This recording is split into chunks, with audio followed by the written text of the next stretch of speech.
అదొక్కటి మిస్ అయింది అంతే.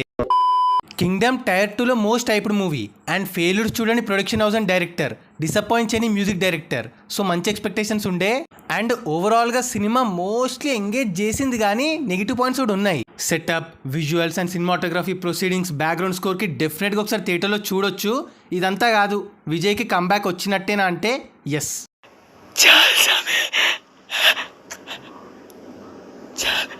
ట్యాక్సీ వాళ్ళ తర్వాత ఇదే బెస్ట్. ఇంట్రెస్టింగ్గా సాగే స్పై యాక్షన్ మూవీ. గౌతమ్ అనుకున్న పాయింట్ చెప్పాడు, విజయ్ చేయాల్సింది చేశాడు, కానీ ఇంపాక్ట్ ఇంకా సాలిడ్గా ఉండాల్సింది. ఎమోషన్లో ఇంకొంచెం డెప్త్ ఉండి సెకండ్ హాఫ్ ఇంకొంచెం ఎంగేజ్ చేసి క్లైమాక్స్ని బాగా ఎంజాయ్ చేసి ఉంటే తోప్ బొమ్మ అయి ఉండేది. Still worth మూవీయే. స్టోరీ మస్తు రాసుకున్నాడు, యూనిక్ పాయింట్ టచ్ చేశాడు. బట్ ఓవరాల్గా ఎక్స్పీరియన్స్ పరంగా it's an decent to above average movie. Our rating 2.9/5. మరి సినిమా చూస్తుంటే మీకు ఎలా అనిపించిందో కింద చెప్పండి. అండ్ జర మన ఛానల్ని సబ్స్క్రైబ్ చేసుకోండి ప్లీజ్.